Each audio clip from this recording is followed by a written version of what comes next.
Assalamualaikum warahmatullahi wabarakatuh. Semans Editor, welcome here. Apa kabar semans friends dimanapun Anda berada? Semoga semuanya selalu dalam keadaan sehat. Dan jangan lupa yang paling penting adalah kita selalu berdoa agar kita semua selalu dilindungi oleh Allah Subhanahu wa Ta'ala. Dan kami hadir pada hari ini dengan tema pendidikan asrama di SMA Negeri Sumatera Selatan.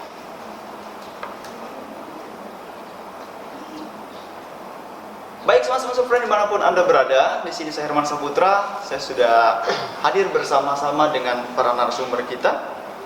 Di tengah-tengah kita sudah hadir yang pertama Pak Karya selaku Kepala Asrama SMA Negeri Sumatera Selatan. Selamat pagi Pak Karya.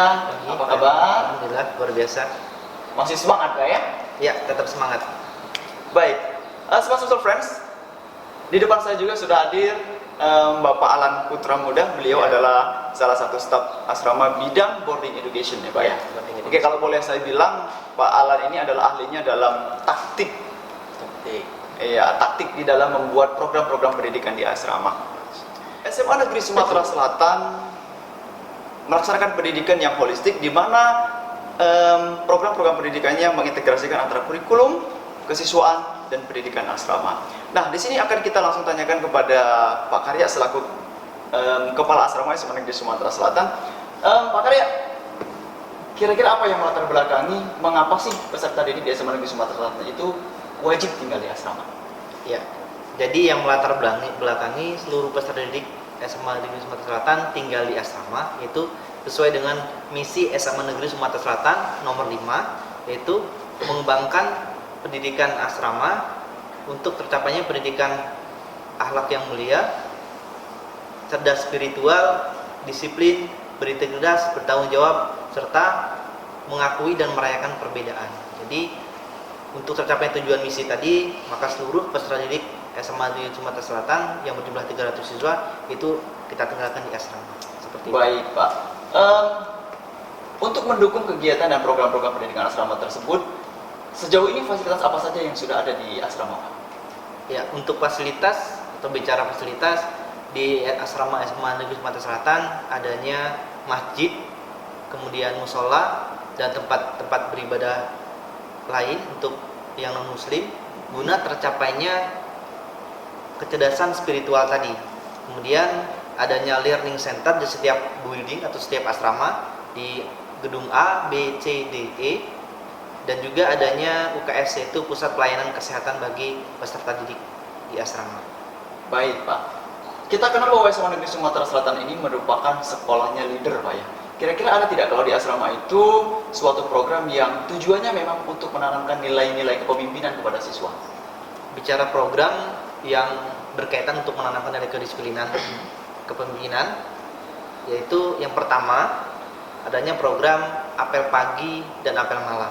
Jadi dari apel pagi dan apel malam tadi untuk membentuk karakter siswa yang disiplin.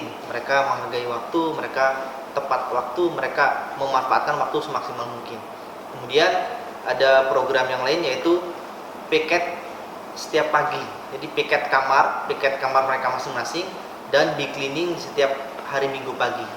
Untuk apa? Untuk mengajarkan mereka nilai tanggung jawab. Mereka bertanggung jawab atas kamar mereka masing-masing atau atas lingkungan mereka masing-masing. Kemudian setelah itu ada juga program house system. Dari program house system itu tujuannya adalah untuk kita menghargai perbedaan dan merayakan perbedaan. Dengan house system tadi, siswa dikelompokkan tanpa memandang suku, agama, ras maupun golongan.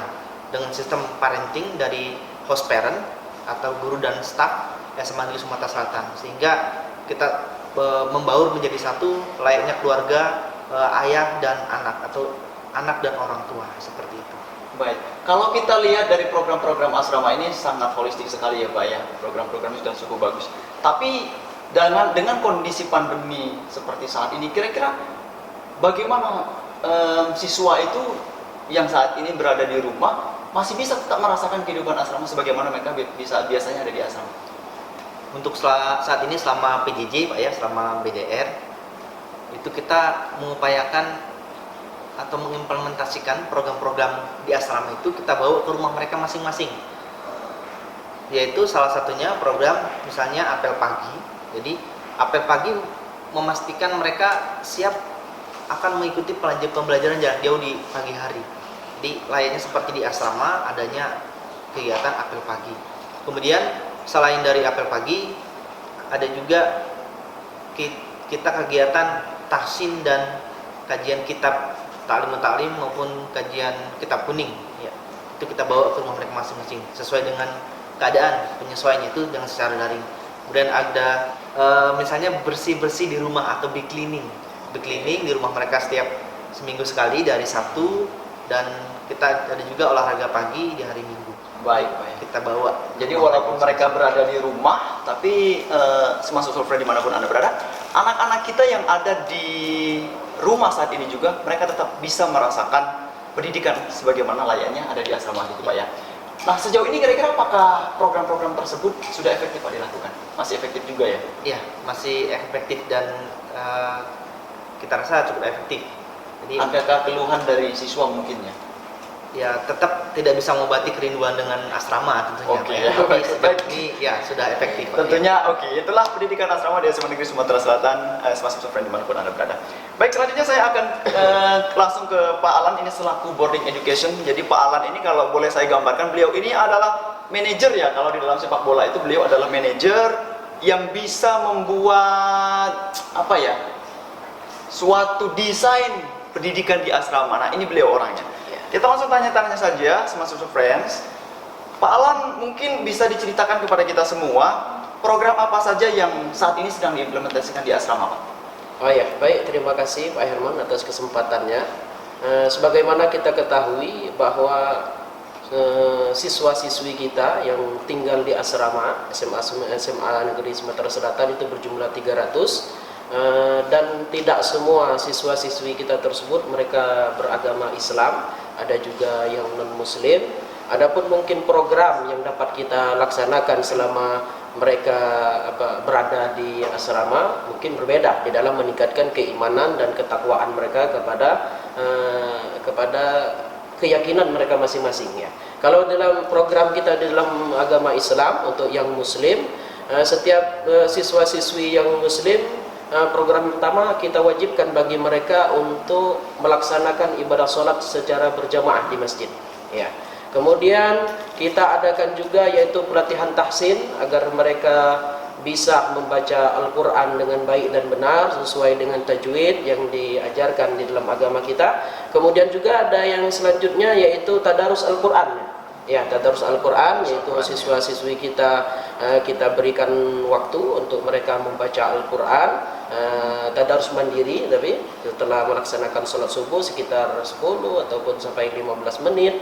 Kemudian selanjutnya juga ada khataman Al-Quran ya, khataman Al-Quran biasanya kita laksanakan 1 bulan sekali di minggu pagi akhir bulan ya, kita laksanakan khataman Al-Quran di masjid secara berjamaah. Kemudian ada selanjutnya lagi yaitu kajian. Nah, kajian ini alhamdulillah dalam 1 minggu itu mungkin ada pembinaan langsung dari Pak Karya. Kemudian ada lagi kajian tentang kitab yaitu ilmu fikih yang kita dapat mengenal syariat agama kita. Kemudian juga ada selanjutnya itu kajian kitab taklim muta'alim, bagaimana siswa tersebut agar mereka dapat mengetahui adab-adab dalam belajar menuntut ilmu, menghormati guru, kemudian memanfaatkan waktu. Kemudian lagi ada program juga yaitu memperingati hari raya besar Islam. Alhamdulillah seperti Idul Adha, kemudian hari raya Maulid, Isra Mi'raj, kita tidak pernah ketinggalan untuk merayakan hari besar Islam tersebut. Ya, itu.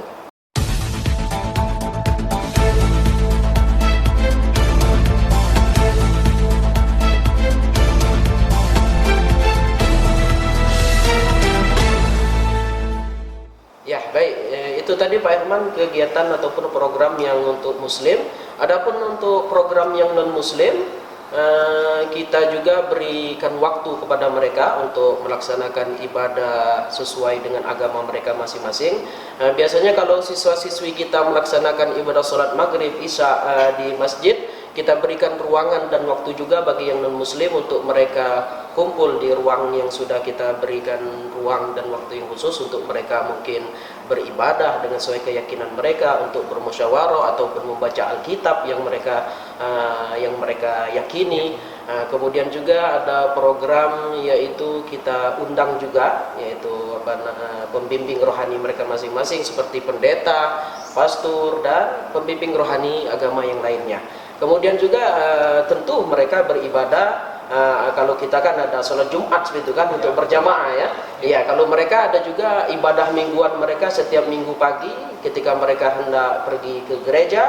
Alhamdulillah dari asrama juga memberikan izin kepada yang non muslim untuk mereka melaksanakan ibadah mereka. Oke. Sebenarnya kalau kita lihat dari program-program pendidikan yang ada di asrama itu cukup kompleks sekali ya, semua friends dimanapun Anda berada. Nah, namun yang perlu kita tanyakan bahwa dalam kondisi COVID seperti ini, bagaimana implementasi program-program pendidikan yang sudah Bapak jelaskan tadi? Oh iya, baik. Alhamdulillah selama mereka berada di asrama, kegiatan tersebut berjalan dengan lancar. Pada masa pandemi sekarang ini, alhamdulillah program tersebut kita usahakan semaksimal mungkin masih tetap berjalan selama mereka berada di rumah.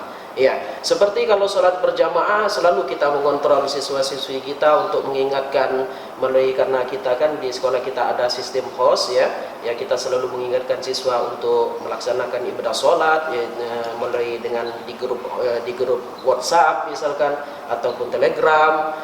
Kemudian juga seperti tahsin, alhamdulillah tahsin juga berjalan dengan baik. Kita bagi setiap siswa tersebut itu telah kita bagi per kelompok-kelompok, kemudian juga telah kita tentukan setiap kelompok tersebut mentor, baik itu mentor dari guru ataupun mentor dari siswa yang telah kita uji kemampuan mereka untuk membantu kita di dalam melatih temannya di dalam tahsin membaca Al-Quran. Kemudian juga seperti tadi program tadarus Al-Quran. Ya, tadarus Al-Quran kita selalu mengingatkan siswa untuk selalu membaca Al-Quran.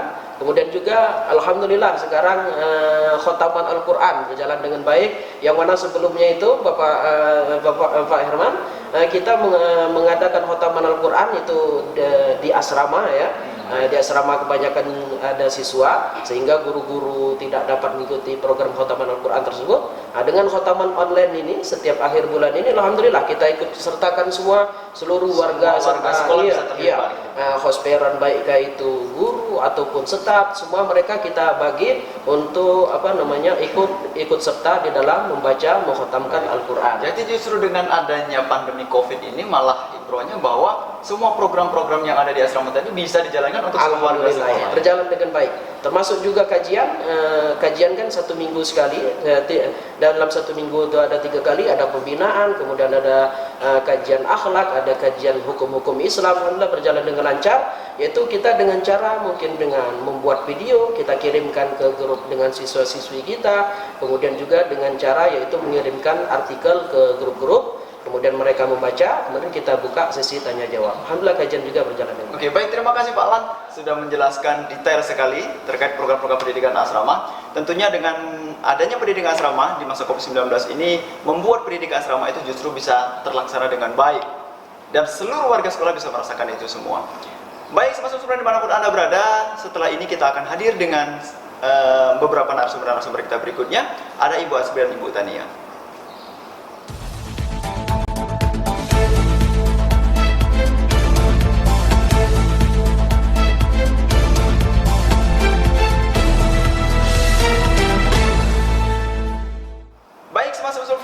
Dimanapun Anda berada, pada segmen kali ini kita sudah kehadiran tamu. Beliau adalah salah satu staf asrama bidang kedisiplinan. Kita bersama Ibu Asri Ayujarlismi. Dan tentunya kita masih bersama Bapak Karya SPD selaku Kepala Asrama SMA Negeri Sumatera Selatan. Tadi kita sudah banyak bincang-bincang dengan beliau. Saat ini kita akan mendengarkan sedikit penjelasan dari Ibu Asri. Bu Asri, mungkin ada beberapa pertanyaan yang ingin kita ajukan dan nanti mungkin dari Smart Sumsel Friends semuanya bisa mendengarkan terkait tentang kedisiplinan di asrama. Sejauh ini apa sajakah program yang bertujuan mendisiplinkan asrama, Bu Asri? Iya Pak, jadi di asrama SMA Negeri Sumatera Selatan sendiri kita punya beberapa program untuk meningkatkan kedisiplinan dan ketertiban di lingkungan asrama. Yang pertama itu mestinya setiap awal tahun pelajaran ya Pak, kita punya program sosialisasi. Jadi seluruh siswa itu harus tahu dulu tuh tata tertib yang ada di SMA Negeri Sumatera Selatan. Nah, selanjutnya untuk program harian sendiri, seperti yang dikatakan Pak Karya di segmen sebelumnya, bahwa kita punya apel pagi dan apel malam. Nah, itu untuk memastikan kesiapan siswa ya. Kalau apel pagi untuk kesiapan siswa melaksanakan pembelajaran, kalau apel malam kesiapan siswa untuk istirahat malam. Jadi kita memastikan semua berjalan dengan baik. Nah, selanjutnya kita tidak hanya fokus untuk meningkatkan ketertiban, tapi kita juga bisa mencegah adanya pelanggaran-pelanggaran. Di Asrama Negeri Sumatera Selatan sendiri, itu kita punya namanya buku aktivitas siswa. Jadi di situ siswa bisa menulis kegiatan hariannya yang akan dikumpulkan ke hosteran masing-masing. Jadi di situ ketika siswa punya masalah sebagai hosteran, setidaknya kita bisa memberikan solusi sehingga kita dapat mencegah adanya masalah-masalah yang lebih besar. Nah, sebagai pengontrol utama Pak ya, kita punya namanya host point card. Jadi seperti yang dikatakan Pak Karya, kita kan punya host system. Nah, setiap siswa itu punya host point card yang bisa mengontrol kedisiplinan dan ketertibannya. Ketika siswa tersebut melanggar tata tertib di SMA Negeri Sumatera Selatan, mereka akan mendapatkan deduction point atau dalam bahasa Indonesia itu pengurangan poin. Nah, tidak hanya berfokus di situ Pak, untuk siswa yang melakukan kebaikan-kebaikan, misalnya dia tidak pernah telat, nah kita juga memberikan reward atau penambahan poin. Nah, di samping itu di kedisiplinan sendiri kita itu punya program tambahan, yaitu peningkatan bahasa Inggris siswa. Nah, peningkatan bahasa Inggris siswa itu kita laksanakan dengan adanya papan kosakata setiap minggunya. Jadi, siswa-siswa juga dibekali dengan kosakata bahasa Inggris yang dapat meningkatkan kemampuan bahasa Inggrisnya. Dan kita itu punya spy system, Pak. Jadi, untuk memeriksa apakah siswa itu benar-benar berbicara bahasa Inggris, kita sebar spy system. Spy system sendiri itu dari kalangan siswa. Jadi kalau misalnya, ada siswa yang tertangkap pakai bahasa selain bahasa Inggris, itu akan dilaporkan. Seperti itu, Pak. Baik, kalau kita lihat kan program-program pendisiplinan ini menyangkut perilaku siswa yang ada di asrama, kemudian peningkatan kompetensi siswa juga yang ada di asrama. Nah, kalau di masa pandemi seperti ini kan tidak ada siswa Bu di asrama. Oh, iya. Nah, ini kira-kira bagaimana? Apakah program ini masih bisa dijalankan? Lalu bagaimana bentuk implementasinya? Oh iya, tentunya tidak semua program bisa dijalankan langsung ya Pak ya, tapi kita menyesuaikan dengan program belajar dari rumah. Jadi tadi sudah dibahas, kita tetap melaksanakan apel pagi. Jadi kita tetap memeriksa apakah siswa siap untuk pembelajaran online, apakah siswa sudah melaksanakan sholat subuh dengan memberikan Google Form absensi yang akan ditutup setiap jam 7 pagi. Jadi kita bisa lihat tuh apakah siswa akan ada masalah misalnya sinyal. Nah, siswa bisa memberitahukannya pada saat apel pagi. Dan juga host point card tentunya tetap berjalan ya Pak ya. Jadi siswa-siswa yang misalnya memenangkan lomba itu tetap mendapat poin, atau siswa yang terlambat datang tanpa keterangan juga dapat deduction point. Selanjutnya untuk bahasa Inggris sendiri kita merubahnya menjadi online, kosakata online yang ada di Instagram. Jadi siswa-siswa memberikan komentar dalam bentuk bahasa Inggris terhadap kosakata-kosakata tersebut. Baik, nah ini sangat menarik sekali ya, Smart Friends dimanapun Anda berada. Di asrama ini punya penguatan bahasa Inggris, tapi dengan sistem PJJ saat ini, penguatan bahasa Inggris masih tetap dilakukan. Nah, kira-kira bagaimana memastikan siswa tetap konsisten untuk berbahasa Inggris di rumah? Nah, itu sebenarnya merupakan tantangan terbesar ya Pak ya, karena kan kalau di rumah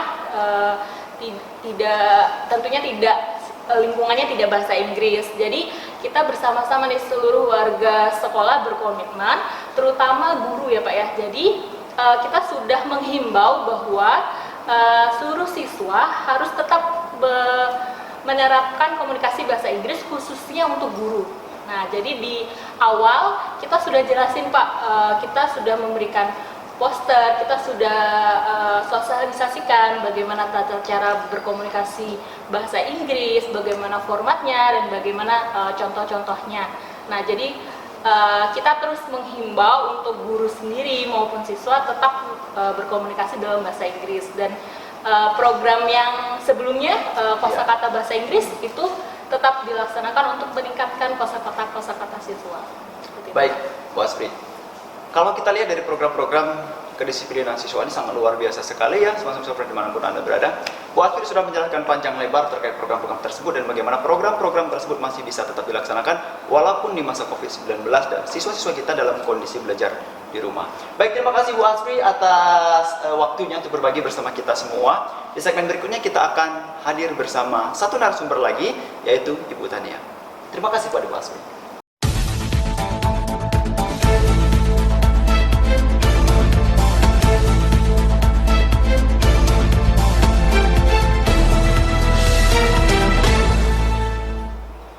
Baik, semua friend dimanapun Anda berada, kembali lagi di Smans Edu Talk. Nah, pada kesempatan kali ini kita sudah bersama dengan bintang tamu kita berikutnya, yaitu Ibu Tania selaku tim kesehatan SMA Negeri Sumatera Selatan. Kita akan tanya-tanya saja Bu seputar kesehatan di SMA Negeri Sumatera Selatan dan juga berhubungan dengan asrama ya Pak ya.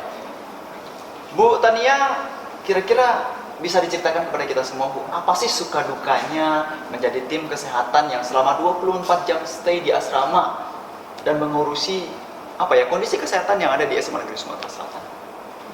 Saya mulai dari dukanya dulu ya Pak. Oke, boleh, Biasanya Bu. orang-orang mulainya dari sukanya dulu. Iya. Kalau dukanya banyak sih Pak.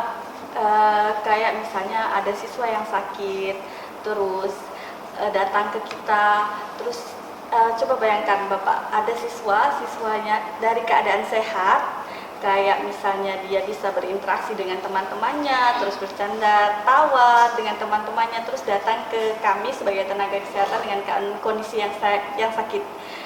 Itu merupakan duka bagi saya Pak. Kenapa sih anak ini harus sakit, terus nggak bisa ikut pelajaran, ke sekolah dan lain-lain. Itu dukanya bagi saya. Kalau misalnya sukanya, karena kami merawatnya 24 jam, artinya dari pertama sampai terakhir, artinya sampai dia sembuh dan dalam keadaan sehat, itu merupakan suatu suka bagi saya dan membuat perasaan bahagia. Oke. Baik Bu Tania, kalau bicara tentang kesehatan anak-anak nih ya, tentunya yang ada di rumah saat ini sedang menonton juga, apakah program kesehatan khususnya di masa pandemi seperti ini, masa pandemi COVID seperti ini, apa saja program-program kesehatan yang sudah dilakukan tim asrama? Kemudian bagaimana sih memastikan siswa-siswa kita yang ada di rumah itu dalam keadaan sehat, tentunya tidak terjangkit COVID-19? Selama pandemi ini kita punya 4 program Pak. Yang pertama dari edukasi dulu ke siswanya. Kita lakukan penyuluhan kesehatan, kayak misalnya yang lagi ada sekarang tentang COVID-19, kita jelasin kalau misalnya 3M pasti udah hafal sih siswa. Ya. Cuci tangan, memakai masker, dan menjaga jarak. Kalau kami lebih menekankan kenapa sih kita harus menjaga jarak, kenapa sih kita harus pakai masker, dan kenapa sih pokoknya cara-cara penularan dan lain-lain.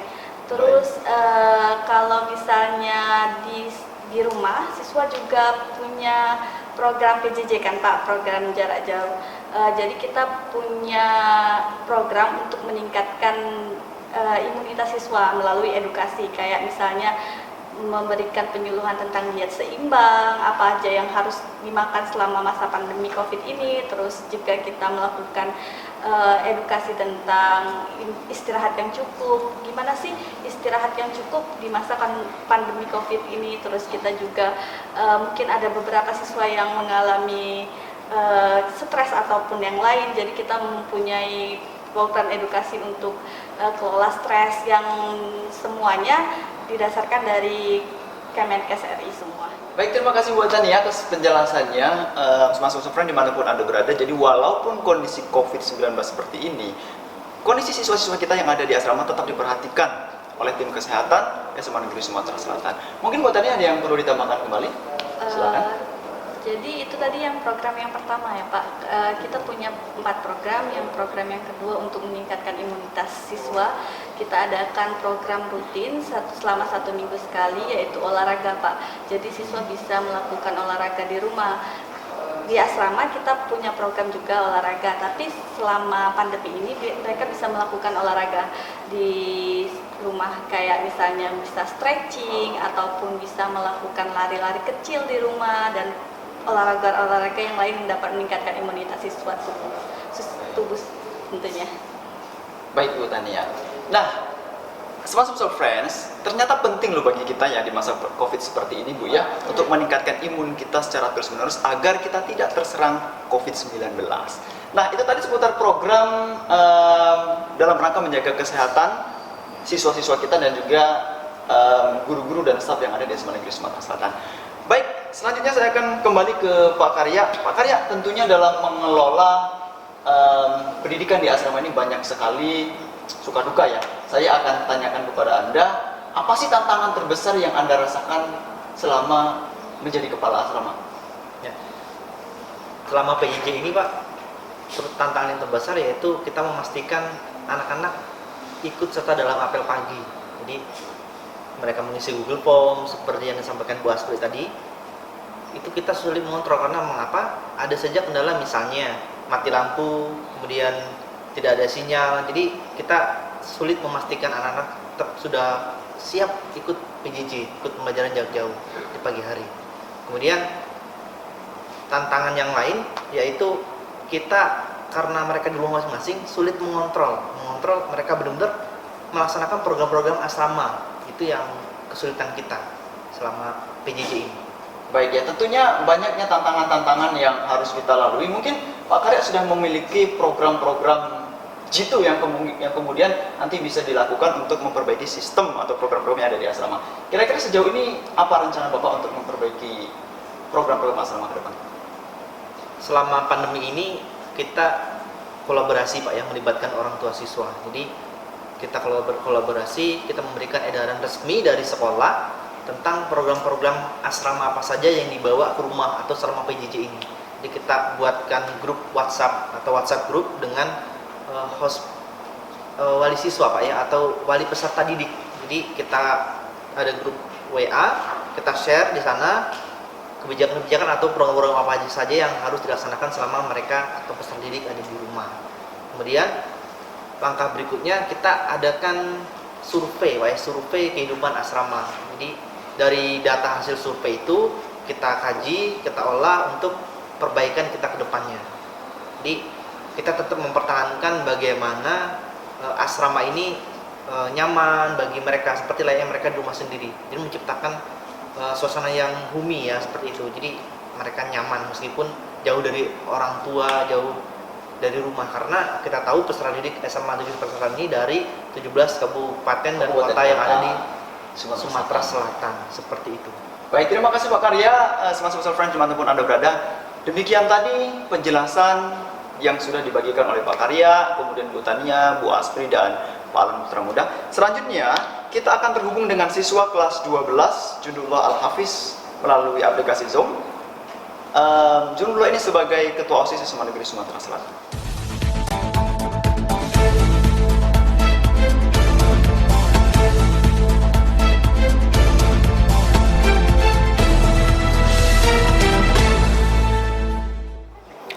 Baik, Smart Social Friend dimanapun Anda berada, saat ini kita sudah terhubung dengan Junullah Hafiz, salah satu siswa SMA Negeri Sumatera Selatan. Junullah Hafiz ini adalah Ketua OSIS SMA Negeri Sumatera Selatan. Nanti kita akan sedikit berbincang-bincang dengan beliau. Kita akan tanya-tanya seputar dengan program-program pendidikan asrama dan program-program SMA Negeri Sumatera Selatan yang saat ini dilakukan di rumah selama masa pandemi. Kita langsung saja ke Hafiz. Assalamualaikum Hafiz. Waalaikumsalam Pak Erman. How are you? Absolutely. Alhamdulillah, I'm in good condition, Pak. And how about you, Pak? Alhamdulillahirabbil alamin. Luar biasa Hafiz. Baik Hafiz, terkait program-program pendidikan asrama yang ada di sekolah, ada beberapa hal yang mungkin perlu kita bicarakan di sini. Kita sudah beberapa waktu waktu lalu memulangkan semua siswa-siswi kita dari asrama ke rumah terkait wabah COVID-19. Nah, mungkin Pak perlu bertanya bahwa bagaimana tanggapan Hafiz terkait program-program asrama yang saat ini dilakukan dari rumah? Baik, terima kasih atas kesempatannya Pak Erman. Menurut Hafiz, sebagai seorang siswa, program-program yang diberikan oleh asrama, maksudnya program-program pendidikan asrama, yang sudah dilakukan sampai saat ini, sudah sangat mencukupi. Maksudnya sini mencukupi apa yang kami lakukan di asrama, juga kami terapkan juga kembali di rumah, sehingga tidak ada nilai-nilai karakter yang kami tinggalkan seperti yang kami dapatkan di asrama SMA Negeri Sumatera Selatan. Lalu apa saja sih program-program tersebut sehingga kami tetap menjaga nilai-nilai karakter kami selama di rumah. Nah, pada program pendidikan asrama ini Pak, ada program weekly vocab dan juga ada program e-sound basing, di mana program ini siswa-siswinya melalui perwakilan house akan tetap berjemur di bawah cahaya matahari tiap minggunya Pak. Jadi setelah melakukan kegiatan pembelajaran yang lumayan sedikit jenuh, kami tetap melakukan kegiatan untuk menyehatkan badan Pak, yaitu berjemur di bawah sinar matahari. Lalu ada juga program tadarus Quran, lalu ada juga program khataman Quran Pak. Nah, di program khataman Quran ini kami nanti tiap bulannya kami bersama host parent kami akan melaksanakan khataman Quran, di mana kami nanti dibagikan ayat yang akan kami bacakan masing-masing, sehingga tidak menurunkan kualitas atau tidak menghilangkan nilai religius walaupun kami di rumah masing-masing Pak. Lalu ada juga form pendidikan karakter Pak, di mana kami juga diminta untuk melakukan kegiatan-kegiatan seperti gotong royong, mandiri, dan juga religius, sehingga tidak akan menurunkan kualitas program-program sekolah seperti biasanya di sekolah Pak. Baik. Baik, Fis, mungkin terkait program-program tersebut, ya walaupun dilaksanakan di rumah, tetapi masih tetap terkontrol dengan baik, dan karakter-karakter yang sudah ditanamkan di asrama tetap melekat pada diri peserta didik semuanya yang ada di rumah. Nah, kalau bicara tentang program-program asrama tersebut, Hafiz sebagai perwakilan peserta didik di SMA Negeri Sumatera Selatan, apa harapan ke depan terkait program-program pendidikan asrama, Hafiz? Hafiz mewakili teman-teman Hafiz lainnya, siswa-siswi lainnya, terus berharap pada pihak sekolah maupun asrama untuk tetap melaksanakan atau melakukan kegiatan yang inovatif, kreatif, seperti program-program yang Hafiz sebutkan tadi Pak. Karena walaupun masa pandemi ini, sekolah tetap berupaya keras bagaimana caranya kami tetap menjaga nilai-nilai karakter kami di sekolah seperti biasanya Pak. Mungkin itu saja Pak harapan Hafiz, karena sampai saat ini sudah banyak program asrama yang menurut Hafiz cukup efektif Pak. Baik. Dan kalaupun ya Pak, mungkin sampai situ dulu Pak. Baik Hafiz, terima kasih atas waktunya sudah berbagi kepada kita semua. Salam untuk keluarga di rumah. Tetap Ya, Pak. kesehatan, tetap jaga imun. Ya, semoga masa pandemi ini bisa segera berakhir dan kita semua bisa kembali ke sekolah kita seperti biasanya. Thank you, Hafiz. Amin, Pak. Assalamualaikum warahmatullahi wabarakatuh. Waalaikumsalam warahmatullahi wabarakatuh Pak.